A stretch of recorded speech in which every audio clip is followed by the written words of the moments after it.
எண்ணெய் கத்திரிக்காய் குழம்பு செய்ய ஒரு தவாவில் எண்ணெய் ஊற்றிக்கலாம். முழு கத்திரிக்காயை 4 கீறி தண்ணிக்குள்ளே போட்டுக்கலாம்.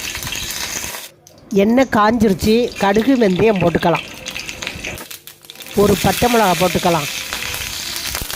ஒரு கொத்து கருவேப்பிலை, வெங்காயம் சேர்த்து வதக்கி விட்டுக்கலாம். வெங்காயமும் சேர்த்து எண்ணெயில் வதக்கி விட்டுக்கலாம். 5 நிமிஷம் மூடி விட்டுருவோம். தக்காளி சேர்த்து வதக்கிக்கலாம். நல்லா வதங்கிருச்சு. மசாலா பொடியை சேர்த்துக்கலாம். அதுக்கு வேண்டிய தண்ணியை ஊற்றிக்கலாம். அதுக்கு வேண்டிய உப்பை போட்டு கிண்டி விட்டு மூடிடலாம்.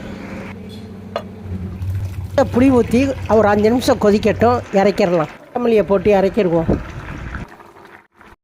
இப்போ எண்ணெய் கத்திரிக்காய் குழம்பு ரெடி.